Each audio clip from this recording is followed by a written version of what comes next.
In this video, we will dive into the movie The Meg, 2018. We will discuss the movie's story, summarize the plot, and explore the cast and characters. Additionally, we will cover the movie's production details and box office performance. Finally, we will share reviews of the movie and our personal reactions. Let's begin with the movie story. The film opens during the prehistoric period, where several creatures prey on smaller animals. A T-Rex goes after its prey, but tiny dinosaurs called snappers suddenly appear. Then, the Meg leaps out of the water and clamps down on the T-Rex, dragging its bloody body underwater. In the present day, Jonas Taylor, played by Jason Statham, emerges from a shipping container on a boat sailing across the Philippine Sea.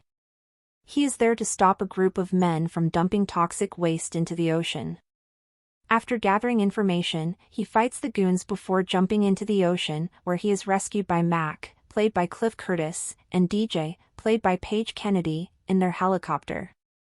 At an ocean research institute in China, Zhang is testing an exosuit designed for deep-sea work. He is the uncle of Meiying and the brother of Suyin, who has passed away. Jonas has stepped up as a father figure to Meiying. They attend an event for the institute, hosted by Zhang's business partner, Jack Morris. Zhang gives a tribute to Suyin and their father, promising to continue ocean research in their honor.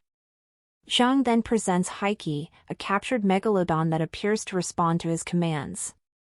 Meanwhile, Jonas notices a suspicious man named Montez watching him at the event. Zhang begins a test using a device that produces sounds meant to keep Heike away. During the second run, Heike does not respond, and the crew becomes worried for Zhang until he safely re-enters the station. Jonas warns that Zhang is being reckless and expresses concern about Heike's behavior. When the crew leaves her unattended, Heike breaks through the vents and escapes into open waters. Jonas, Zhang, Mac, DJ, and Jax head to the Mana 1 research facility to explore the Mariana Trench. They are joined by another analyst named Jax, while Meiying secretly stows away despite Jonas telling her to stay behind for safety.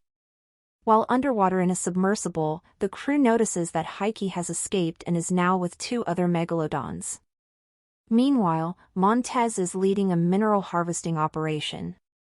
When he spots the Mana 1 crew nearby, he destroys the site, killing his own team and causing the other sub to crash. Montez reports to Driscoll, his boss, who orders him to prevent the Mana 1 crew from interfering with their operation.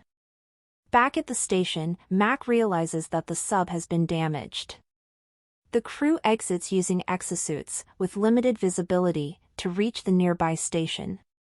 One crew member is suddenly pulled away and killed by a deep-sea creature. Another is eaten by a megalodon after pushing a fellow crew member to safety. As they reach the station, another crew member's suit implodes after her helmet cracks, and the water pressure overwhelms her. The remaining crew searches the station for a way to call for help. They activate a video monitor and contact the main base. It is then revealed that Jax is working for Driscoll and has betrayed them. She releases the escape pods and orders Rygas to shoot Jonas so at least one Meg can be returned. However, Rygas refuses to do so. Driscoll then speaks to the crew and reveals his plan to steal Zhang's technology for his own operation. Jonas fights inside a sub and tries to drain the water, but he passes out and is saved by Montez. Montez reveals he holds a personal grudge against Jonas, who had him imprisoned years earlier for his crimes. They briefly fight, but Jonas manages to regroup with the crew and get them onto the sub to escape. Meanwhile, Mac and DJ review video footage and discover Jax's betrayal. Driscoll sends mercenaries after them, but they jump into the ocean to escape, though they are eventually captured. Jonas and his team return to Mana 1 and fight the mercenaries to rescue Mac and DJ. The Meg begins heading toward the station. Montez reunites with Jax, who is also his girlfriend. Jax assures Driscoll that she is safe behind reinforced glass. Suddenly, one of the Megs crashes through the glass and swallows Jax whole, leaving Montez in shock and distress as the station begins to flood with water. So, the crew boards a raft to escape. The mercenaries follow them in their own raft, but they quickly become food for the Megs. The crew then begins heading toward a resort called Fun Island. Meanwhile, Jonas prepares a harpoon loaded with explosives and poison to use against the Megs. Montez starts chasing the crew along with the remaining Megs. Nearby, a boat full of tourists is suddenly pulled underwater by a giant squid. Driscoll and his team try to escape the island by helicopter, but the snappers emerge. One of them drags Driscoll away, killing him, while others on the island also fall victim to the creatures. The crew rushes to get the tourists out of the water as the Megs arrive and begin attacking the guests. Jonas tries to rescue as many people as possible, while DJ, Mac, Rygaz, and Zhang split up to help others. Meiying also dives into the water to save people and even a dog. The group then encounters the remaining mercenaries, who hold them at gunpoint. However, Mac signals DJ to open a door, allowing the snappers to rush in and devour the mercenaries, giving the group a chance to escape. Mac and Zhang find a helicopter and attempt to take off, setting the snappers on fire with jet fuel as they charge toward them. Meanwhile, Jonas manages to kill one Meg by driving the explosive harpoon into its face. Before he can attack the next one, Montez confronts him. They fight again, and Jonas eventually kicks Montez into the ocean. Just then, a Meg leaps out of the water and devours Montez instantly. The giant squid continues to cause destruction around the resort, killing more people. Zhang uses an explosive device and thrusts it into the squid's body. At that moment, Heike arrives and kills the squid. The last Meg then targets Jonas. He draws its attention and uses a broken helicopter blade to stab it through the mouth, killing it. Jonas, Meiying, and Zhang jump into the water and swim back toward the island. Heike starts swimming toward them, but Zhang uses his device to guide her away. For a moment, he believes she is obeying him, but Jonas suggests she is simply following dolphins. They safely return to the beach and reunite with Mac and DJ. Zhang suggests that Heike escaped earlier because it was mating season and she might be pregnant. Jonas says it is better not to think about it, and they all sit down to relax, have a drink, and celebrate their survival. Now let's talk about the movie's box office performance and budget breakdown. As many fans already know, the legendary Megalodon has one of the most powerful bites in the animal kingdom. Proving that point once again, Meg 2, The Trench took another huge bite out of the box office, even with competition from major releases. The original 2018 film The Meg became a surprise international success. Although it only just broke even in the United States and Canada, the Jason Statham-led film, directed by Jon Turteltaub, earned nearly 5 times its budget worldwide thanks to strong international numbers. Because of that success, talks of a sequel filled with more Meg action and Jason Statham continued for years. After several delays, Meg 2, The Trench was finally released in theaters on August 4, 2023. Based on its opening weekend, it appeared that the film was once again set for a strong international performance. To understand whether this blockbuster shark film would sink or swim at the box office, it is important to look at its budget. Keep in mind that full financial details are not always publicly available, and much of the information comes from industry reports and estimates. Once again, the film follows the tough and fearless monster hunter Jonas Taylor, played by action star Jason Statham. Since his breakout role in Lock, Stock and Two Smoking Barrels, Statham has become one of the biggest names in action films, starring in hits like The Transporter, The Italian Job, and Crank. The success of films like The Expendables and Fast and Furious 6 has helped Jason Statham build a net worth of around $90 million, which is more than half of the total budget for Meg 2, The Trench.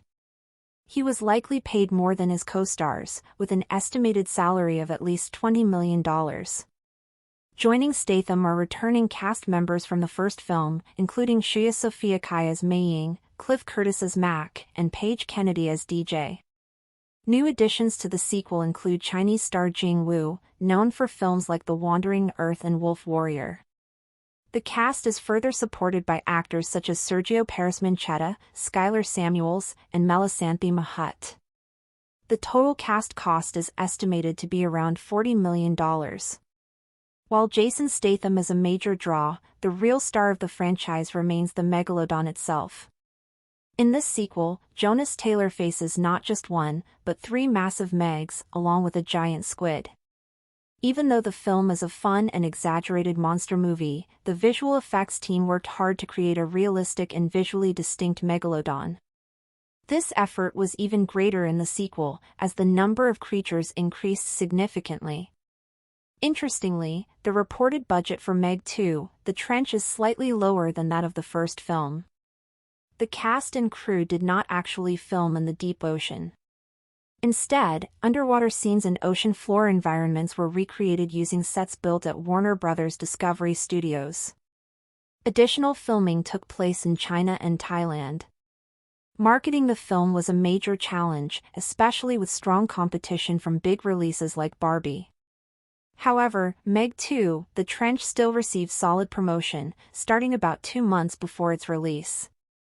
It also benefited from increased attention during Discovery's annual Shark Week event. The marketing budget alone is estimated to be at least $65 million, which is separate from the production cost. To break even, the film needed to earn between $194 million and $229 million, based on its $129 million production budget and additional marketing expenses. To be considered a true success, it likely needed to reach between $388 million and $458 million globally. So far, the film has performed well at the box office. Despite strong competition, it earned about $35 million domestically during its opening weekend and over $145 million internationally. This means it quickly recovered its production budget and was on track to break even soon after release. As of now, the movie has earned around $384 million worldwide. This is a strong result, especially considering it faced competition from major films like Barbie, Oppenheimer, Blue Beetle, and Gran Turismo. The summer of 2023 has been unusual for the box office. Several big-budget films, including The Flash, Indiana Jones and the Dial of Destiny, and Haunted Mansion, underperformed and caused major losses.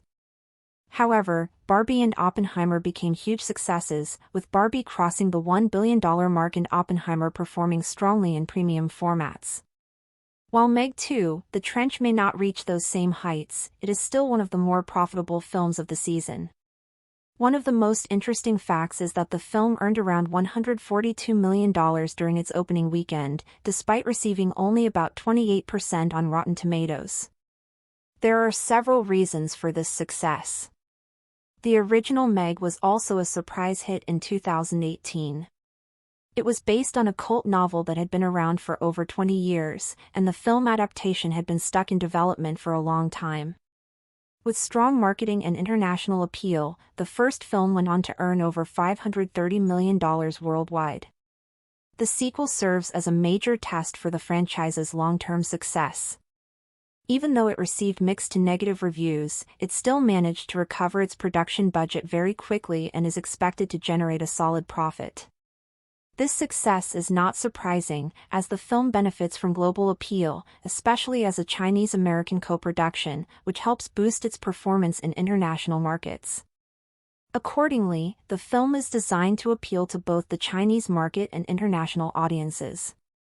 This includes casting a major Chinese star like Wu Jing in a leading role. The film earned over $30 million in North America, while the remaining $112 million came from overseas markets, with a large portion coming from China. It is important to note that the Meg 2 series benefits from Chinese film quota rules, which often limit many American blockbusters. Because the series is considered a Chinese production, it is treated differently and gains better access to the Chinese market. Reviews for Meg 2, The Trench were unlikely to strongly affect audience turnout. Rotten Tomatoes scores should not be the only measure of a film's success, but the movie's low 28% critic score does show that many critics did not favor the sequel. On the other hand, it holds a 73% audience score, showing that general viewers enjoyed it more. In many ways, the film is critic-proof. It delivers exactly what it promises: Jason Statham fighting giant sharks. Fans of the first movie simply wanted more of the same, and the sequel provides that with a simple and entertaining concept. Meg 2, The Trench offers something different compared to other summer releases. It takes audiences deeper into the Mariana Trench and presents an underwater adventure filled with dangerous creatures. Visually, it stands apart from other films and gives viewers a unique experience. Unlike more complex blockbusters, the movie keeps things simple. It does not rely on a complicated storyline, a large cast of characters, or a confusing timeline. Instead, it is a straightforward, turn-your-brain-off summer movie that focuses on action and entertainment. While the film is far from perfect, it delivers enjoyable, old-fashioned thrills. That simplicity is part of its appeal. The franchise already has strong box office potential. The original The Meg may not have been deeply memorable, but it was a major financial success, especially for a first entry. The sequel builds on that awareness and uses marketing to show that it offers more action, more creatures, and bigger threats. The marketing campaign for Meg 2 was also very effective. According to interviews with producers, the original film's success came from a strong international balance between China, the United States, and other regions. The sequel followed a similar strategy. The film used eye-catching posters and trailers that clearly showed what audiences could expect: Jason Statham battling massive sharks. This straightforward approach helped attract viewers. Another key factor is that Meg 2, The Trench is one of the more moderately budgeted blockbusters of 2023. Aside from major hits like Barbie and Oppenheimer, many big-budget films struggled at the box office. Movies like Indiana Jones and The Dial of Destiny and The Flash had very high production costs and underperformed. In comparison, Meg 2 was produced on a relatively controlled budget, giving it a better chance to become profitable. Combined with its broad international appeal and strong performance in China, the film had a solid path to financial success. Meg 2, The Trench was almost guaranteed to at least earn back its budget. One major advantage was that it had no heavy franchise baggage for audiences.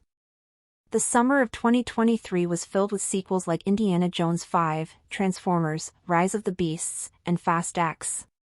Many of these films required viewers to already know the story and background of previous movies. In contrast, Meg 2 required no prior knowledge. Audiences did not even need to watch the original film to understand the sequel. This lack of complexity may seem small, but it is actually refreshing. Viewers can simply enjoy the movie without needing to remember past events or characters. It makes the film more accessible and easy to watch. Another key factor is the Jason Statham effect. In earlier Hollywood, movie stars were the main reason audiences went to theaters. Today, franchises often matter more than actors. However, some stars still draw strong audiences, and Jason Statham is one of them. Like Tom Cruise, Statham remains a reliable action star. His films have earned over $1.5 billion worldwide as a leading actor. When included in ensemble casts like Fast and Furious, that number is even higher. In short, Statham is a name that audiences trust to deliver an entertaining experience. The film also benefits from the Wu Jing factor. Just as the first movie featured major Chinese star Bingbing, the sequel includes Wu Jing, one of China's biggest actors. He gained massive popularity through films like Wolf Warrior and The Wandering Earth. His presence alone helped boost the film's performance in key markets, especially in China. The filmmakers also paid attention to audience feedback. According to producers, after the success of the first film, they conducted research to understand what viewers wanted from a sequel. The main request was clear: more monsters and deeper exploration of the trench. The sequel delivers on both. It adds more creatures and expands the underwater setting, while still maintaining the mix of action, light comedy, and mild horror that made the first film successful. Meg 2, The Trench opened with a strong global total of about $142 million, taking second place behind Barbie in North America. Domestically, it earned around $30 million, while internationally it performed much stronger, bringing in about $110 million from 75 markets. The film topped the box office in 23 markets, including China, Spain, and Mexico. In China alone, it earned about $53 million during its opening, helped by the popularity of Wu Jing. For comparison, the first film made around $153 million in China overall. Other strong markets included Mexico with $7.6 million, the United Kingdom with $5.1 million, France with $4.5 million, and both Spain and Germany with about $3.4 million each. According to reports, the sequel performed slightly ahead of the original film in comparable markets and also outpaced Transformers: Rise of the Beasts in parts of Europe. Meanwhile, Barbie continued its massive success, crossing $1 billion globally during its third weekend. It earned around $53 million domestically and $74 million internationally during that period. Despite this strong competition, Meg 2 continued to perform well. After 2 weeks in theaters, it had already earned around $256 million worldwide. In the United States, the film brought in about $54 million, which is still solid given the dominance of Barbie and Oppenheimer. During that time, it ranked fourth at the domestic box office, behind major releases including Teenage Mutant Ninja Turtles: Mutant Mayhem. Overall, Meg 2, The Trench exceeded expectations internationally and proved to be a strong performer, especially outside the United States. However, Meg 2, The Trench is performing much better overseas, and its global total is strong thanks to international markets, especially China. The film generated a large portion of its earnings internationally, with a significant share coming from Chinese cinemas. In fact, the movie performed so well overseas that its international total crossed $150 million even before its second weekend in theaters. This success in China is not surprising, as the film is a co-production between China and the United States. It also benefited from a strong marketing campaign in the region and had its premiere at the Shanghai International Film Festival. The film features a strong Chinese cast alongside Jason Statham, including Wu Jing, Xia Sophia Kai, and others, which further helped its performance in that market. While the current global total of around $256 million is impressive, it is still about half of what the original The Meg earned during its full theatrical run in 2018, which was about $530 million. However, since Meg 2 was still early in its theatrical release, it had plenty of time to continue earning. The movie had already nearly doubled its production budget of around $130 million and was expected to keep performing well, especially in China. This follows a similar pattern to the first film, which also performed strongly in China, earning about $153 million there, more than it made in the United States. In Meg 2, Jason Statham returns as Jonas Taylor, a deep-sea diver tasked with taking down dangerous Megalodon sharks.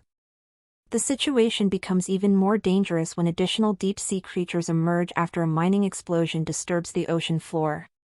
The film also stars Paige Kennedy, Sergio Paris-Manchetta, Cliff Curtis, Skylar Samuels, and Sienna Guillory. It was directed by Ben Wheatley and written by John Hober, Eric Hober, and Dean George Arris. The story is based on the 1999 novel The Trench by Steve Alten. The movie is a co-production involving companies from both China and the United States and was produced by Lorenzo di Bonaventura and others. Meg 2, The Trench is now playing in theaters. The year 2023 has also highlighted one of Jason Statham's biggest strengths, his ability to lead successful film franchises. Since starting with The Transporter in 2002, he has been part of several major action series. With Meg 2, he further proves his value as a strong box office draw. The film has already earned over $386 million worldwide and is expected to approach or even surpass $400 million before moving to streaming platforms. Combined with the original film, the Meg franchise has now earned close to $1 billion globally. This is especially impressive when compared to other franchises. For example, Fast X, part of the long-running Fast and Furious series, earned about $750 million worldwide. However, that franchise has over 20 years of history and includes many major stars. In comparison, Meg 2 is only the second film in its series. It has a simple storyline and relies mainly on its concept rather than a large ensemble cast. Despite this, it has managed to achieve strong box office results. Another key point is that Meg 2 retained about 75% of the original film's box office performance, which is a strong result for a sequel. The film also benefited from releasing during a strong summer season alongside hits like Barbie and Oppenheimer. It offered audiences a fun, straightforward popcorn movie with action and humor. It is under 2 hours long and does not require viewers to have seen multiple previous films to understand it. Finally, the Meg franchise has already surpassed the box office earnings of the Expendables series, another franchise starring Jason Statham. The three Expendables films together earned just over $800 million worldwide, while the Meg films are already approaching that total with only 2 movies. This shows how successful the Meg franchise has become in a relatively short time. It remains to be seen how The Expendables 4 will perform when it releases later in 2023, but it is unlikely to come close to the $400 million earned by Meg 2, The Trench. The Expendables franchise originally attracted audiences by bringing together action stars from past decades. While the first films performed well, for example earning $275 million on an $80 million budget, the novelty has started to wear off as the fourth installment approaches.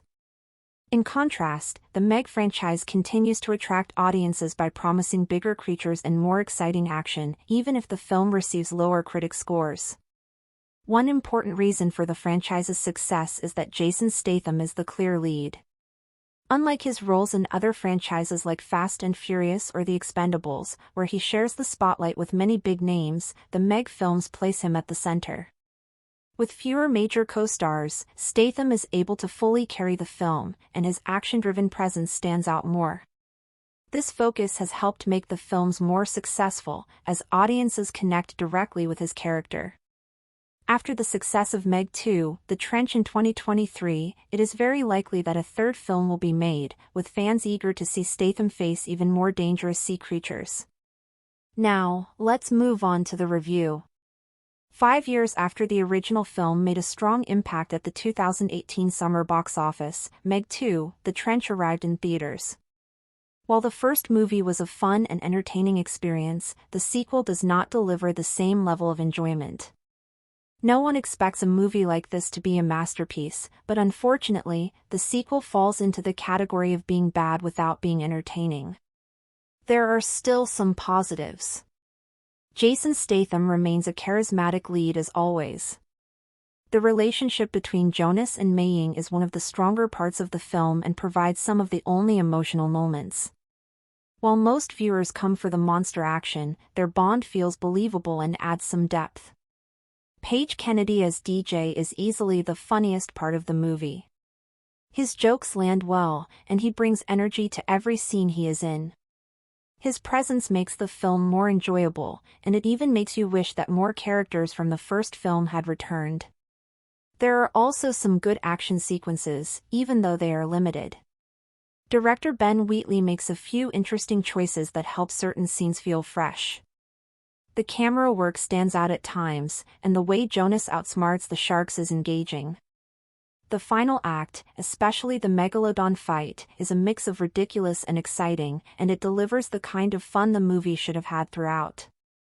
Some of the side character deaths are also handled in interesting ways. In many monster movies, characters are simply eaten, but here there is a bit more creativity in how those scenes are presented. However, there are many negatives. Most of the characters are not well developed and feel very shallow. The identity of the traitor is obvious almost immediately. Some returning characters from the first film are removed without much explanation, which feels disappointing. Much of the dialogue feels awkward, and many jokes do not land. Even in a crowded theater, only a few moments receive laughs.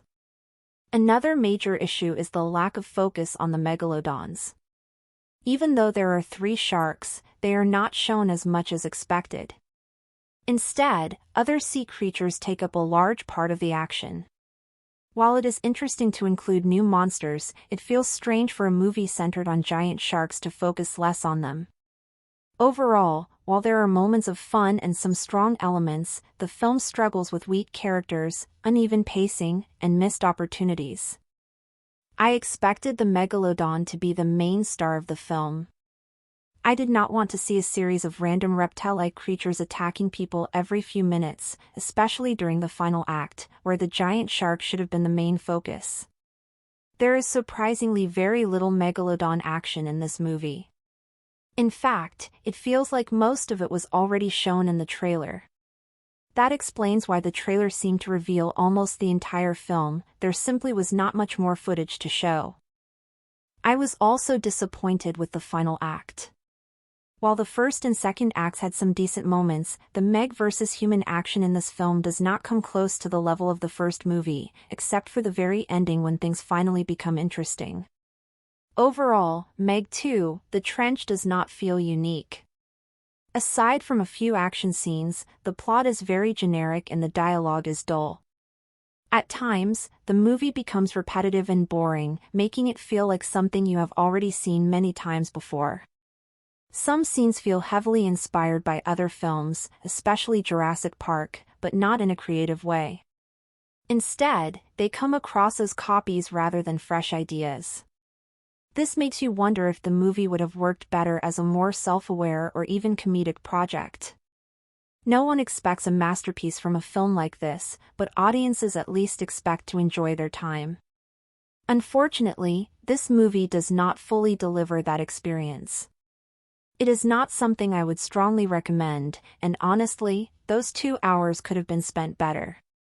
Nothing in the film feels particularly new, exciting, or memorable. That is disappointing, especially since the first movie managed to deliver fun and engaging moments. It is surprising that such a large budget was spent on the sequel, especially when compared to other successful films released around the same time. Aside from a light environmental message, the movie does not have much to say. If a film does not offer a strong message or enough entertainment, it raises the question of why it exists. It feels like the studio misunderstood what made the original movie successful and delivered a sequel that lacks the same charm. The movie struggles with its identity. At times, it feels like it wants to be a serious sci-fi thriller, while at other moments it leans into exaggerated monster action. It never fully commits to either direction, which makes the overall tone feel inconsistent. There are multiple threats in the film, including giant creatures, dangerous environments, and human villains. However, instead of increasing tension, this makes the story feel crowded and unfocused. Jason Statham returns as Jonas Taylor, but even his performance feels uncertain at times. It is not always clear whether he is aiming for a serious tone or a more relaxed, humorous one. The film includes several supporting elements, such as references, small horror moments, and comedic lines from DJ, played by Paige Kennedy. DJ remains one of the more entertaining characters, often reacting in ways that match the audience's thoughts.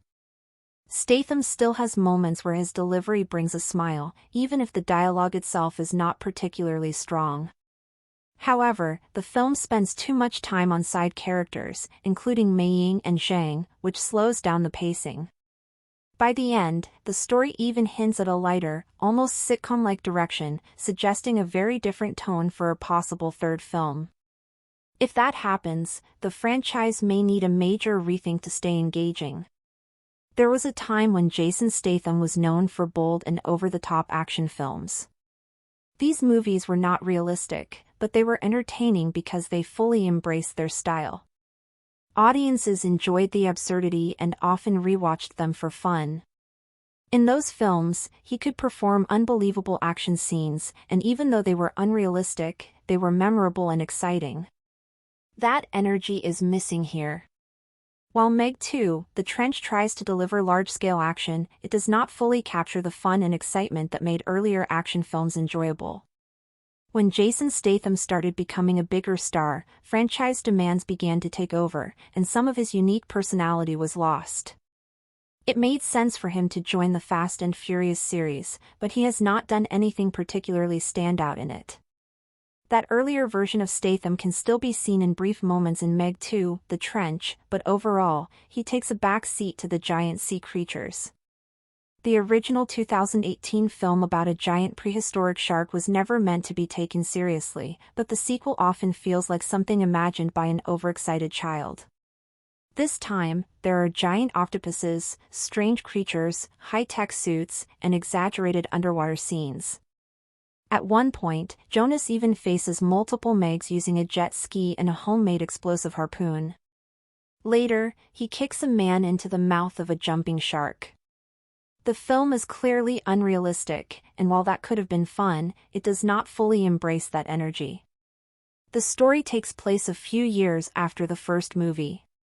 Jonas Taylor is now working as an environmental investigator for an ocean research institute led by Zhang. He also looks after Meiying, who is now a teenager. Some cast members return, but many familiar characters from the first film are missing. The team uses advanced suits to explore the Mariana Trench, a deep part of the ocean that hides unknown creatures beneath a protective layer. As expected, things go wrong, and dangerous creatures begin to emerge. To be fair, this kind of movie might have been very enjoyable for younger audiences. The film clearly understands that viewers came to see giant sharks, and it does not try too hard to explain its logic or science. However, that is not an excuse for weak storytelling. At times, the movie feels confusing, with scenes that are hard to follow. Other films have managed chaotic storytelling better, but here it feels messy without being exciting. The filmmaking itself often feels rushed. The audience barely gets to know the characters, so it is difficult to care about what happens to them. In one scene, the characters mourn someone's death, but it is unclear who the person even was. The film includes several strange and unnecessary moments, many of which focus on side characters instead of the main action. While the sharks look impressive when they appear, they are not used as effectively as they could have been. One of the strongest elements remains Jason Statham himself.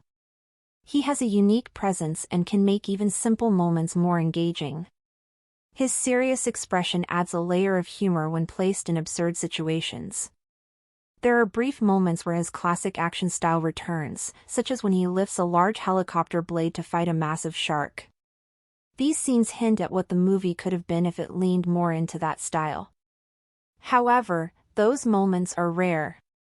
The film spends too much time on other elements, including side plots and human villains, instead of focusing on the main attraction. For viewers expecting a bold and creative action film, this sequel may feel disappointing. While director Ben Wheatley has shown creativity in past projects, that style is not fully present here. Only in the final part of the movie does the action become more chaotic and engaging. Overall, the film feels like a missed opportunity. It promises thrilling shark action but often shifts focus to less interesting elements, such as underwater mining operations and human conflicts. Instead of delivering a sharp and exciting monster movie, it ends up feeling unfocused and less entertaining than it could have been. This leads to their vehicles being destroyed. There is a sequence where the team is forced to walk along the ocean floor toward a facility, which is one of the most poorly executed scenes in the film. It feels slow and almost plays out in real time. A few less important characters are killed off during this part, either eaten or blown up, but most of the focus remains on Meiying, played by Sophia Kai, who survived the first film and has now become central to the story. Jonas is determined to keep her safe. It is not much of a spoiler to say that Jonas, Zhang, Meiying, and a few others eventually make it back to the surface. After escaping the facility, they head toward a resort called Fun Island. Nearly 90 minutes into the movie, things finally become a bit more entertaining. The underwater explosion destroys the temperature barrier that had been keeping creatures like a giant octopus away from humans. For a short time, the film becomes more fun as chaos breaks out. However, this shift comes too late. Even the action-heavy final section feels like it lacks energy and excitement. It raises a simple question: how do you make a movie about giant sharks and explosive action feel so dull? The film lacks the intensity, suspense, and excitement that should come naturally with this concept. It almost feels like the director lost interest and stopped trying to make the movie engaging. Cliff Curtis and Paige Kennedy develop a light comedic dynamic that almost works, but it feels like it belongs in a completely different movie. There is very little emotional impact. Many characters die without much attention, and it is easy to predict who will survive. While that is common in this type of film, it still needs strong execution to work, and here it falls short. Early in the film, Jean gives a speech about how humans are only limited by their imagination. Ironically, the movie that follows feels like it lacks imagination. The story revolves around an illegal mining operation that awakens ancient sea creatures, including multiple megalodons. Rescue diver Jonas Taylor must once again face these threats. The original The Meg overcame mixed reviews to become a global success. The sequel is based on the novel The Trench by Steve Alten and is directed by Ben Wheatley, who is known for films like Kill List, Free Fire, and High Rise. This is a different kind of project for him, as it is a big-budget studio film. Compared to the original, the sequel feels like a mixed result. Wheatley adds some interesting touches, especially in the final act when the creatures attack Fun Island. However, the PG-13 rating limits how intense or frightening the film can be. Instead of leaning into horror, the film focuses more on action, similar to the first movie. Due to production changes, the original co-lead Bingbing does not return. Instead, her character's brother Zhang, played by Wu Jing, takes on a larger role alongside Jason Statham's Jonas. Meiying also returns, and Jonas now acts as her guardian. When Jonas and Zhang are sent to investigate the trench, Meiying secretly joins them, which leads to the events that follow. There is more physical action in this film compared to the first. The story also includes human villains, such as a ruthless corporate leader and a group of mercenaries led by Montez, who seeks revenge against Jonas. These elements allow for more fight scenes involving martial arts, alongside the large-scale creature action. Interestingly, the film's editing suggests that the story could almost be told differently, with Wu Jing's character as the main lead instead of Jonas. In fact, some versions of the film may present the characters differently. Wu Jing is a strong action star, but his English dialogue delivery can be difficult to follow at times. This has been a challenge in some of his English-language roles, although he has performed well in other films. Overall, the movie tries to balance action, monsters, and human conflict, but the result feels uneven and less engaging than it could have been. He is supposed to speak English fluently, but his delivery often feels stiff. Jason Statham, on the other hand, plays his usual role, and he remains as reliable as ever. He seems to be enjoying himself and delivers a few strong one-liners. One issue with Meg 2, The Trench, is that the cinematography is not as strong as in the original film. The previous director of photography, Tom Stern, did not return, and as a result, the movie looks more like a standard action film without a distinct visual style. I watched the film in a format called ScreenX, which expands the aspect ratio during action scenes, but it does not really add anything meaningful to the experience. In the end, Meg 2 feels like a mixed result. More action and more creatures should have made it more fun, but instead it feels more like a lower-quality B-movie compared to the first film. Ben Wheatley is a talented director, but here he feels like a hired hand. The movie lacks the unique style he usually brings to his work. It could have been a fun, over-the-top B-movie if it had fully embraced that tone, but instead it ends up as a generic action film and a disappointing continuation of the franchise. Now, moving into a more detailed review. I enjoy a fun summer shark movie, and I really liked the first Meg.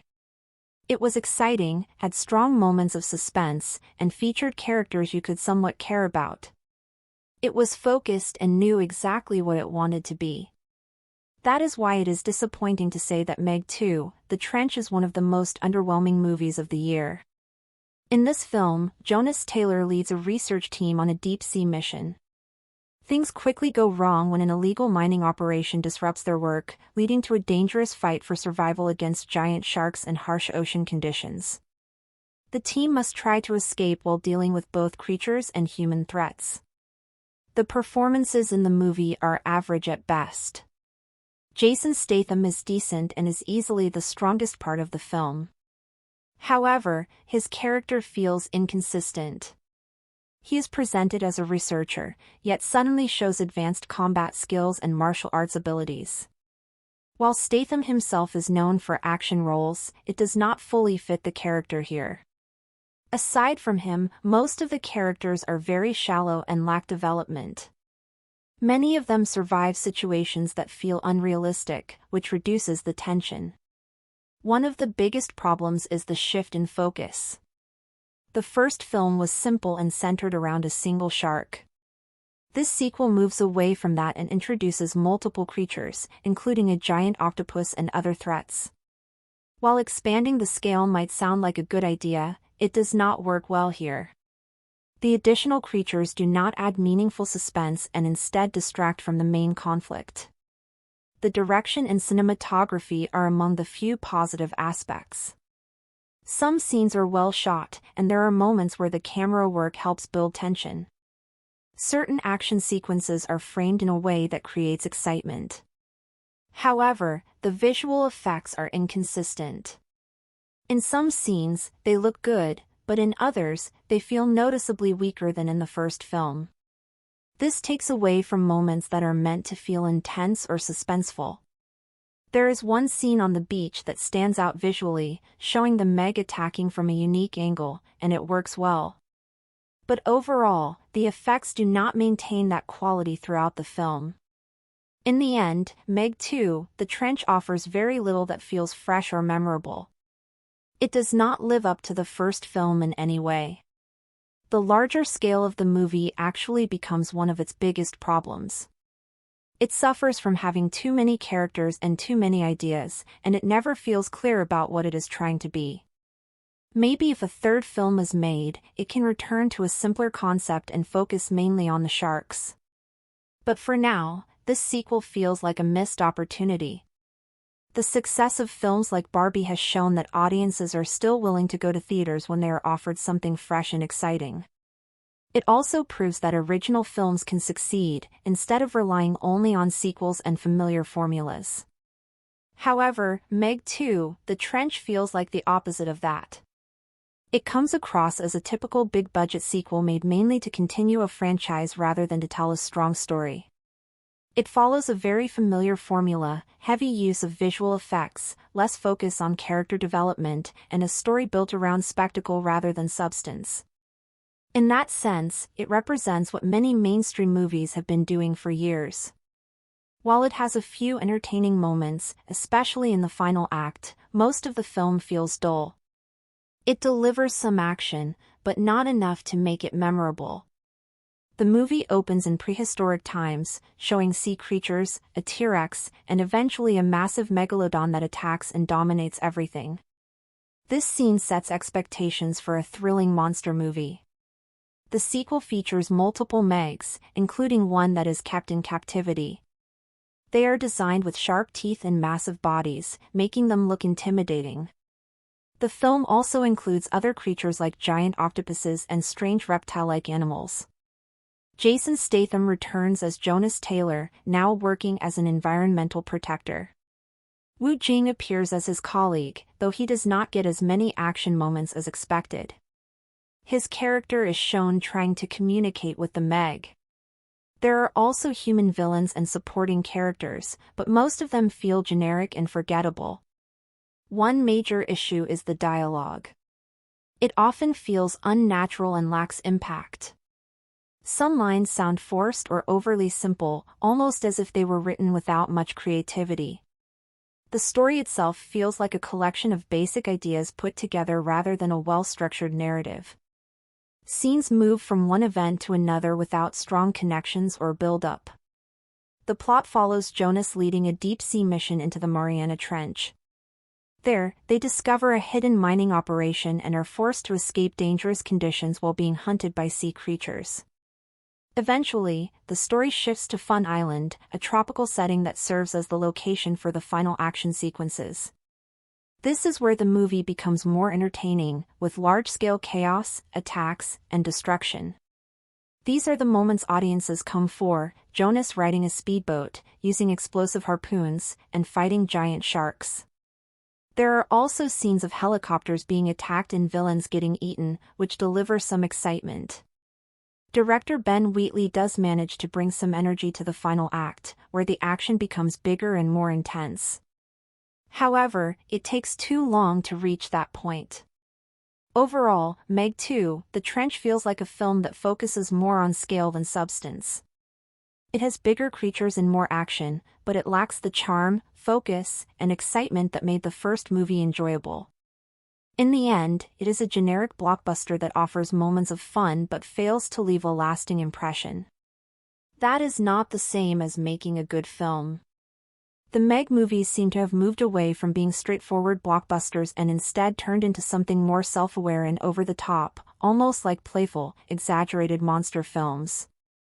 They are similar to Godzilla movies, but without the deeper themes, making them feel more shallow in comparison. Meg 2, The Trench often struggles to even meet its own expectations for fun. It feels like a late summer sequel that sinks below what it is trying to achieve. If recent films have shown anything, it is that different movies require different mindsets. Some films need full attention and emotional engagement, while others are meant to be simple and entertaining. This is one of those films where you are expected to sit back, relax, and enjoy the spectacle. The original The Meg was already a wild concept, a giant prehistoric shark emerging from the depths. Despite that, it became a huge global success, earning over $500 million worldwide. In this sequel, Jonas Taylor is now working to expose environmental damage while continuing his connection with deep-sea research. He joins a mission that uncovers an illegal mining operation deep underwater, which leads to the release of even more dangerous sea creatures. Jonas teams up with familiar faces like Mac and DJ, along with Zhang and his niece Meiying, to stop the creatures before they reach populated areas. From the beginning, it is clear that the movie does not take itself seriously.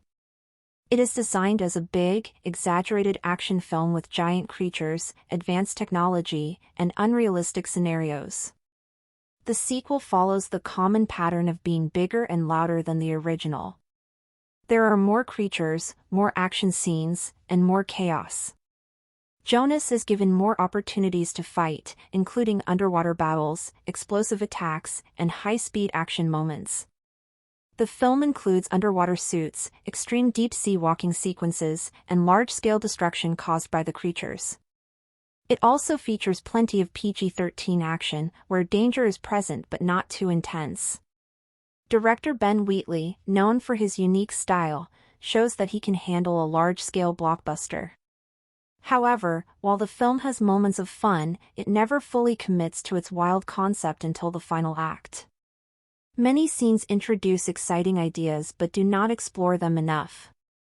The underwater base feels underused, the action sequences sometimes lack energy, and even the Megs do not appear as often as expected. The film also borrows ideas from other blockbusters, with scenes that feel similar to movies like Jurassic Park, Mission Impossible, and Die Hard. Instead of feeling original, it often feels familiar. One major issue is that the movie does not fully embrace its own absurdity. Since it already moves away from realism, it could have pushed further into creative and entertaining territory. Jason Statham remains the strongest part of the film. He handles the action well and brings some personality to the role. His performance includes moments of humor and classic action scenes, such as fighting with weapons and riding vehicles during intense sequences. However, he lacks strong supporting characters to interact with. Many of the memorable side characters from the first film are missing. Some are removed without explanation, which weakens the emotional connection.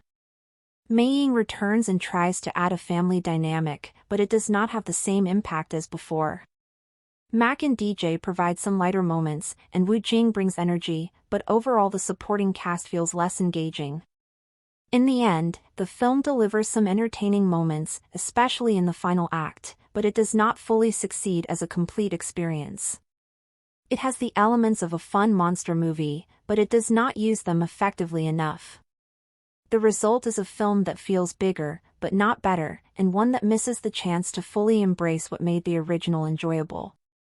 There are two ways to judge Meg 2: The Trench. On a technical level, it is another example of a sequel trying to go bigger than the original but lacking a strong enough plot to support that scale. On a more casual level, the film delivers what it promises: more shark action and over-the-top underwater chaos. It is still disappointing that the movie did not fully embrace its potential to become a truly fun, outrageous B-movie. However, it is not the worst in its genre either. The movie does not require you to completely turn your brain off. It simply asks you to enjoy the experience for what it is, even if it uses simple or exaggerated storytelling. Sometimes, that kind of fun can still be enjoyable. Meg 2: The Trench is now playing in theaters and is easy to watch for anyone looking for light entertainment. Now let's break down the ending. The film takes place a few years after the first movie. Jonas and his team return to the Mariana Trench for another mission, where they encounter multiple Megs and discover an illegal mining operation deep underwater. After escaping from the trench, they realize that the explosion has broken the natural barrier that kept these creatures contained. As a result, the Megs and other sea creatures begin heading toward the surface. The final act takes place at Fun Island, where the team must protect tourists while dealing with both the creatures and human enemies. The villains are mostly taken out by the monsters themselves, while Jonas and his team focus on stopping the remaining threats. Jonas ends up killing 2 of the Megs. To distract them, he rides a jet ski and leads them away from the island. He uses explosive harpoons to kill one and later uses a helicopter blade to stab another during a direct attack. However, one Meg, Heike, survives. Earlier in the film, it is revealed that Heike was kept in captivity by the research team. She eventually returns near the end and approaches Zhang. At first, it seems like she might attack, but Zhang uses his device to communicate with her. The signal works, and Heike turns away instead of attacking. She then swims off into the ocean. The villain plot is also resolved during the ending. The mining operation was secretly run by a corporate leader who wanted to extract rare materials from the trench. She hired mercenaries, including Montez, who had a personal grudge against Jonas. Jax, who was part of the team, is revealed to be working with the villains. Her betrayal is driven mainly by money. However, she meets her end when a Meg crashes through reinforced glass and eats her. Other creatures also escape from the trench. A giant squid reaches the surface and attacks people at the resort, but it is eventually killed. Smaller reptile-like creatures also appear and attack both civilians and mercenaries. These creatures add chaos to the final act, though they also help eliminate some of the villains. In the end, the team survives and celebrates on the beach. However, there is a hint of future danger. Zhang suggests that Heike may have escaped earlier because it was mating season and that she could be pregnant. This opens the possibility for another sequel, where even more Megs could appear. Overall, the ending wraps up the main conflict but clearly sets up the potential for a third film. It is revealed that Heike escaped because it was mating season. In the final scenes, the crew even witnesses her interacting closely with another Meg. Jonas and Zhang discuss the possibility that Heike might be pregnant, which could mean even more Megs in the future. They decide that this is a problem for another day and choose to celebrate their survival instead. However, the implication is clear: the world may soon have to deal with more megalodons. There is also a strong possibility that other creatures escaped from the trench after the barrier was broken. The original book series by Steve Alton includes many different aquatic creatures, such as the Chronosaurus, which could appear in future films. With the protective layer gone, a third movie would have many new threats for Jonas to face. The ending of the movie is quite different from the book The Trench. While both versions include a Meg escaping captivity for mating purposes, the overall story is very different. The book includes several major characters that are not present in the film, such as Jonas's wife, Terry, and other important figures. It also features a major subplot involving a Kronosaurus attack, which is completely missing from the movie. In the novel, the ending takes place in the trench itself. Jonas rescues his wife from an underwater facility, and they try to escape before it is destroyed. During their escape, a massive Kronosaurus attacks them. At that moment, the Meg, similar to Heike, appears and kills the Kronosaurus, allowing them to escape. The book ends with the Meg giving birth to offspring, setting up the next part of the story. In contrast, the movie's ending takes place on Fun Island, with no Kronosaurus involved. Looking at the overall performance, Meg 2, The Trench earned around $395 million worldwide, which is lower than the original film's $530 million total but still a strong result. In this sequel, Jonas not only faces giant sharks but also deals with human enemies, including mercenaries led by Montez. The story also introduces the idea that there are traitors within the research team. Between the first film and the sequel, the technology used by the team has advanced significantly. They now use powerful submarines and special suits that allow divers to walk on the ocean floor despite extreme pressure. These tools help them explore deeper parts of the Mariana Trench and study unknown species living below the thermocline. However, during one of these missions, Jonas and his team discover a hidden mining operation deep underwater. This operation is run by mercenaries who are extracting valuable minerals from the trench. Montez, who leads the operation, has a personal grudge against Jonas. After the events of the first film, Jonas began working to expose environmental crimes, which led to Montez being imprisoned for 2 years. Now, Montez seeks revenge while also protecting the illegal mining operation. The mining project is secretly funded by a powerful investor who uses the research facility as a cover. Since the trench has not been fully explored, it provides a perfect opportunity to extract rare and valuable resources. To protect this operation, the mercenaries attempt to eliminate Jonas and his team. Their actions, along with the explosion in the trench, trigger the release of the Megs and other dangerous creatures, setting the main events of the story into motion. Some of the movie's main events follow Jonas and his crew as they try to survive in the trench while their oxygen slowly runs out and the creatures begin to see them as prey. The secret mining operation would not have been possible without someone inside Mana 1 feeding information to the mercenaries. While Jonas helps survivors escape after Montez destroys the sub, Mac, DJ, and Jax work to uncover the identity of the insider. It takes time, but eventually Mac accesses backup satellite footage and discovers that Jax is the traitor. Although the movie does not fully explain when she turned, it is revealed that she had a romantic relationship with Montez. Combined with the money from the illegal mining operation, this motivates her betrayal. During the chaos in the trench, Montez causes an explosion while trying to stop Jonas. This accidentally creates a temporary opening in the thermocline, allowing dangerous creatures to escape to the surface. Once Jonas and the others return, they must face multiple threats: mercenaries, 3 megalodons, a giant octopus, and swarms of smaller aggressive creatures. The final battle takes place on Fun Island. Before arriving, Jonas prepares explosive harpoons to use against the Megs. While he fights on a jet ski, DJ and Ragus search for a working phone to call for help, which becomes difficult after the island's communication systems are destroyed. Meanwhile, Meiying and Zhang search for weapons to assist Jonas. Meiying is told to stay hidden, but she eventually gets involved. Jonas successfully kills one Meg by firing an explosive harpoon into its head. Around the island, the survivors and mercenaries engage in a chaotic fight while being chased by smaller creatures.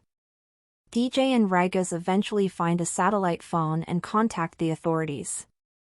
At the same time, Zhang creates a makeshift explosive using available materials. The financier behind the mining operation is killed by the creatures, leaving her helicopter behind.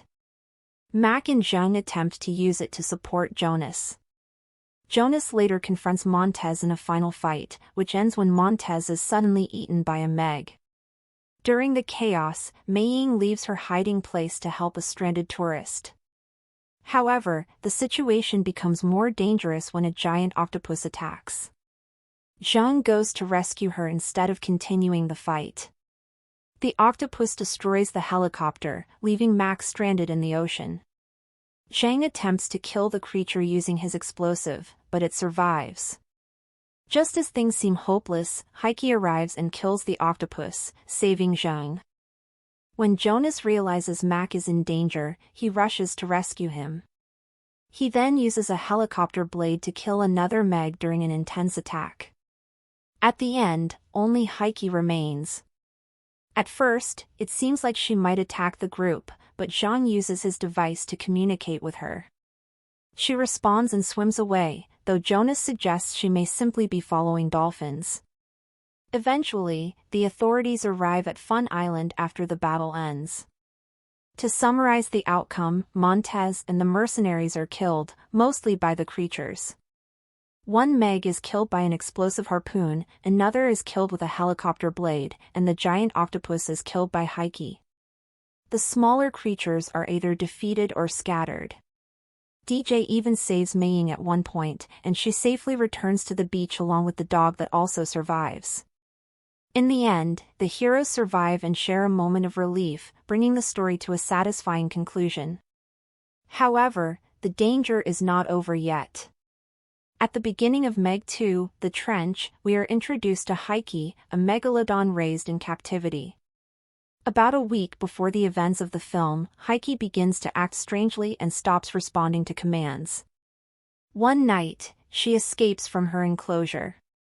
Later, when Jonas and Zhang head into the trench, they encounter Heike again and decide to follow her. This eventually leads them to the hidden mining base. It is later revealed that Heike's behavior changed because it is mating season. This suggests that she may have already encountered another Meg and could possibly be pregnant. Since Heike is now free in the ocean, there is a strong possibility that she could give birth to many more Megs in the future. This sets up a potential storyline for a third film, where even greater threats could emerge. The success of the original The Meg surprised many people. With a simple concept and a strong lead like Jason Statham, it became a major financial success. Statham himself noted that the box office performance would determine whether the franchise continued. With Meg 2, The Trench, the sequel was almost guaranteed. Now the question is whether there will be a third film. Shark movies have been a part of Hollywood for a long time, especially after Jaws helped define the summer blockbuster. Since then, many films have tried to recreate that success, often relying on bigger creatures or more extreme scenarios. The Meg franchise follows a simple idea: what if the shark is much bigger? After the events of the first film, Jonas Taylor has become well known. Instead of retiring, he now works as an environmental protector, stopping illegal activities in the ocean. He also continues working with the Mana 1 research team to explore the depths of the Mariana Trench. Jonas reunites with Mac and DJ, along with a new crew and improved technology. Meanwhile, he takes care of Meiying, whose mother is no longer present. Her uncle Zhang is working on advanced diving suits that allow humans to survive the extreme pressure of the deep ocean. Zhang is also studying Heike, the Meg that appears to respond to his commands. However, her unusual behavior raises concerns.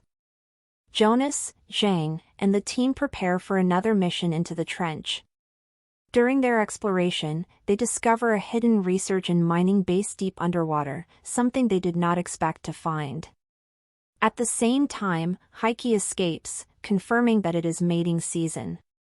Soon after, they encounter Montez, the leader of the illegal mining operation. When Montez realizes they have discovered the operation, he detonates explosives, trapping Jonas and his team in the trench and damaging the natural barrier that separates the deep ocean from the upper layers. As a result, multiple Megs escape and begin heading toward the surface.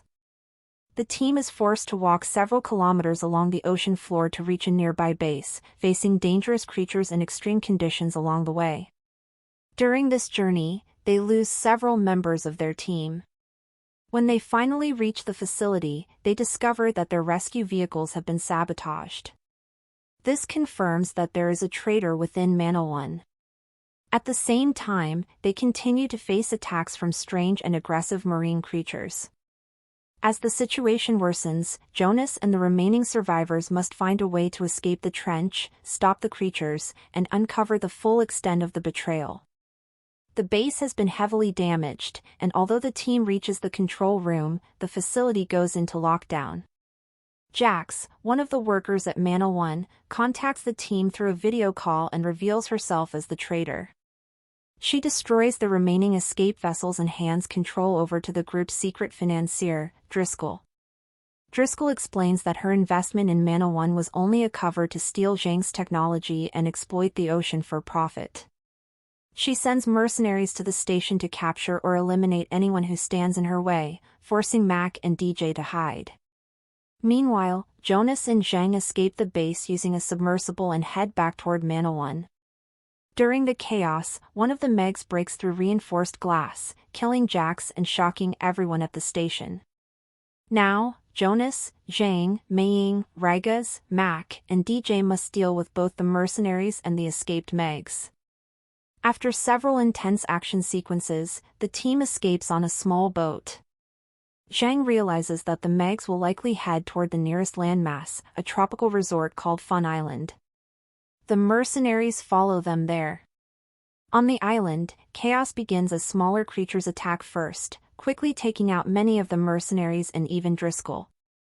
Jonas takes to the water on a jet ski, armed with explosive harpoons, to fight the Megs. Meiying and Raigas try to rescue tourists, while Mac and Zhang battle a giant squid and attempt to use a helicopter. Jonas manages to kill one Meg using a harpoon.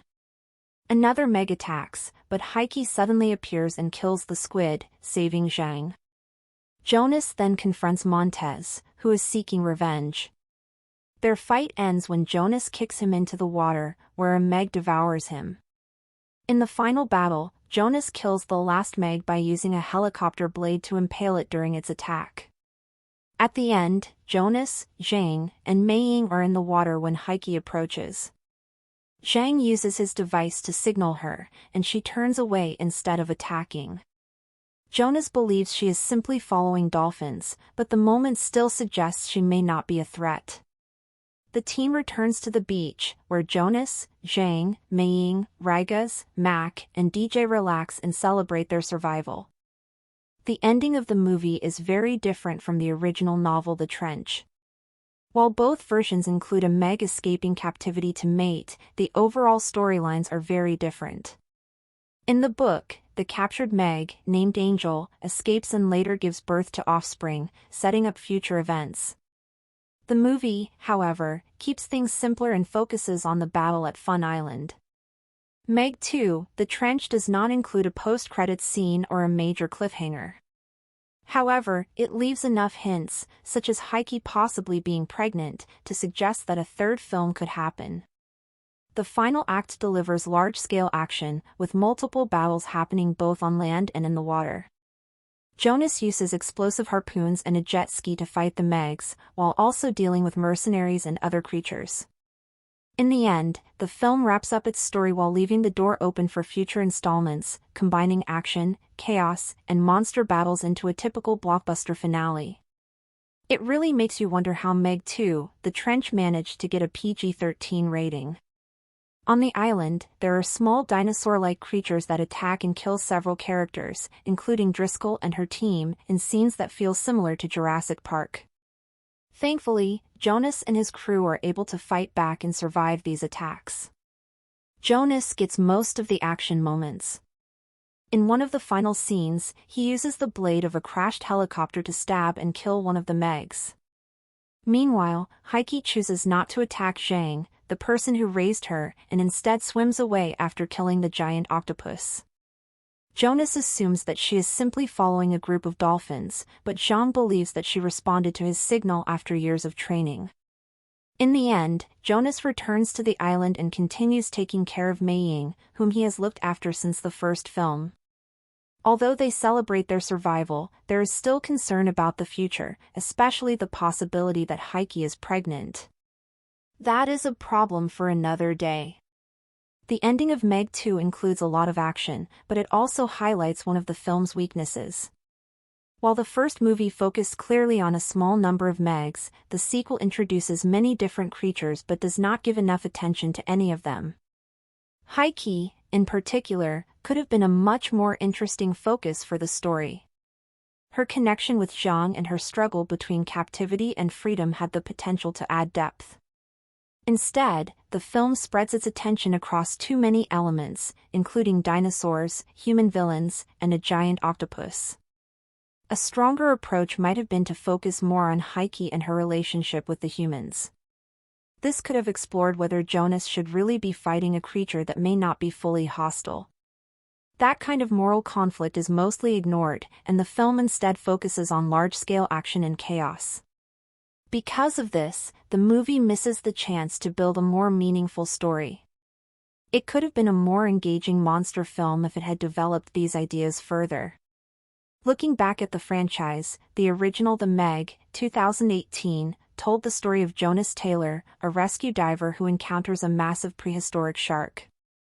Alongside a team of researchers, he discovers a hidden part of the ocean beyond the Mariana Trench. Their discovery leads to the release of the Meg, which begins attacking near the surface. The team eventually manages to stop it. The sequel continues this story while expanding the scale. It introduces more creatures and deeper exploration of the ocean, while also showing that nature cannot be fully controlled. The film begins with a prehistoric scene, showing how powerful and dominant the Meg is. This reinforces the central theme, that nature is unpredictable and cannot be controlled, no matter how advanced human technology becomes. The story then returns to the present, where the surviving characters continue their work. After the loss of Mei Ying's mother, Jonas takes on a protective role in her life. He and Mac are also involved in stopping illegal activities in the ocean. Zhang improves the research facility and continues studying deep-sea life, including the captive Meg. However, as the story unfolds, it becomes clear that humans are once again interfering too much with nature, leading to dangerous consequences. The story begins with a short scene in prehistoric times that shows how terrifying the Meg is when it suddenly attacks and drags down a T-Rex. In the present day, the main hero is Jonas Taylor, a brave and experienced diver who now works to protect the ocean. He is connected to a research team led by Zhang, and he also cares deeply for Mei Ying, Zhang's niece. The story is set around a powerful ocean research operation near the Mariana Trench, where the team studies the deep sea and dangerous creatures hidden below. Trouble begins when a captive Megalodon named Heike escapes, forcing Jonas and the others to go deeper into the trench to deal with the threat before it reaches open waters. As Jonas, Zhang, Mac, DJ, and the rest of the team head into the trench, they discover that something much worse is happening. A secret illegal mining operation is being run deep underwater by dangerous men, including Montez and his powerful boss Driscoll. Their actions damage the deep-sea environment and destroy the natural barrier that had kept ancient creatures trapped below. This allows not just one Meg, but several deadly monsters to rise toward the surface. The team is betrayed from within, trapped in extreme underwater conditions, and forced to fight for survival while trying to escape damaged stations and hostile enemies. Along the way, Jonas once again proves that he is the one willing to risk everything to save others, while the group faces loss, fear, and constant danger from both humans and sea creatures. The most intense part of the story happens at Fun Island, a crowded resort where the escaped creatures attack and cause total chaos. Tourists are suddenly in danger as the Megs and other monsters reach the surface. Jonas takes charge in the middle of the panic, trying to save as many people as possible while battling the creatures directly. The situation becomes truly decisive when he faces the final Meg in a desperate fight and uses whatever he can to kill it, including a broken helicopter blade. This is the turning point that changes everything, because once the last attacking Meg is defeated, the heroes finally have a chance to survive and stop the disaster from getting even worse. In the end, the human villains are dead, the attacking monsters are defeated, and Jonas and the surviving team members make it safely back to shore.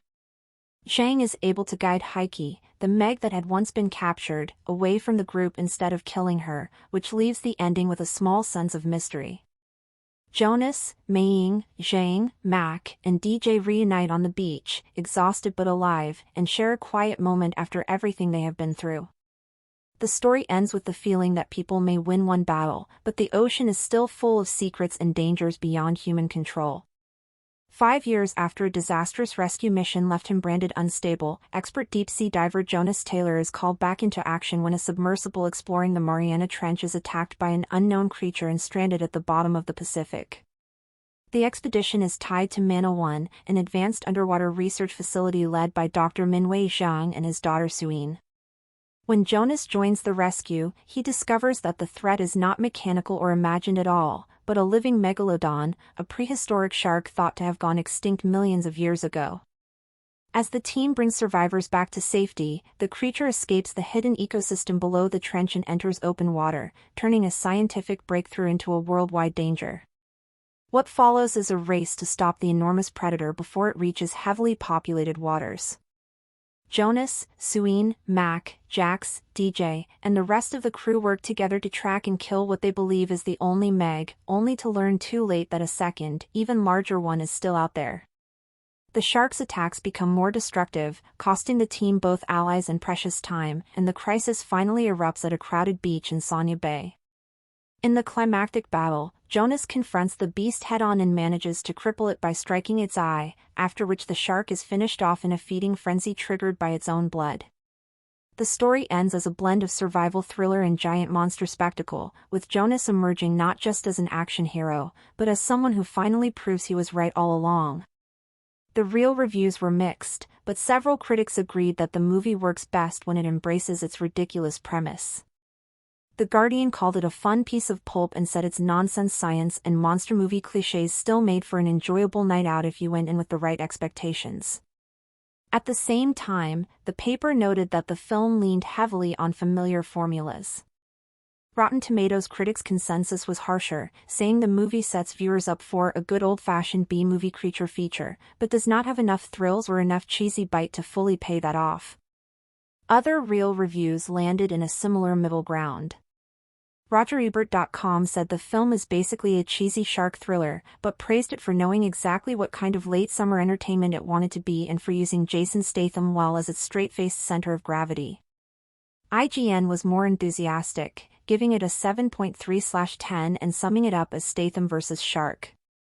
What more do you want, which captures the appeal for viewers who wanted silly, direct creature feature fun. Screen Crush also leaned positive, arguing that the first half drags but that the movie becomes endearingly silly once it fully turns into a giant shark spectacle. Taken together, the real critical response was that The Meg is not a great shark movie in the Jaws sense, but it is often entertaining when it stops trying to be serious and just lets Jason Statham fight a massive prehistoric shark. I checked recent public audience chatter around The Meg, and the newest indexed reactions still lean toward the same overall verdict. People do not usually treat it as a serious thriller, but many still enjoy it as silly, watchable big shark entertainment. The freshest visible Letterboxd activity includes one recent viewer calling it surprisingly great, fun as hell, and the kind of movie that plays well with friends, while another recent viewer joked that it was so dull it put them to sleep. A different recent review mocked the fake science and Statham doing his usual tough guy routine, which shows the split pretty clearly. Some viewers enjoy the B-movie nonsense, while others think it should have been much more exciting. On Reddit, one of the more recent public discussions came from a 2025 thread in r/thalassophobia, where reactions were less about plot quality and more about whether the movie taps into fear of deep water. Several commenters said it has genuinely uncomfortable underwater moments, especially shots just below the surface or close to underwater tunnels, and one person called it scary but safe scary. Others said the movies are too playful or unserious to really disturb them, while a few dismissed them outright and joked that the acting was the scariest part. That suggests that, for at least some current viewers, The Meg still works best as a shallow but effective fear trigger rather than a great movie. Another newer Reddit discussion from r/movies focused less on enjoyment and more on the movie's internal logic. The tone there was pretty sarcastic. Commenters joked about looking for plot holes in The Meg, debated whether the opening rescue and trench discovery actually make sense together, and generally treated the movie as something entertaining enough to revisit but not something that holds up to scrutiny. In other words, among film discussion audiences, the current reputation seems to be watchable nonsense rather than underrated classic. There is also ongoing social platform activity on TikTok and similar short-form video spaces, but the publicly indexed snippets are lighter weight than Reddit or Letterboxd. What they do show is that people are still posting "is it worth watching?" clips, recap videos, and casual shark movie recommendations rather than major reevaluations. So the latest public audience mood around The Meg is basically this: viewers who go in expecting high art are still unimpressed, but people who want Jason Statham, a giant shark, and some goofy ocean spectacle are still finding it fun enough to post about.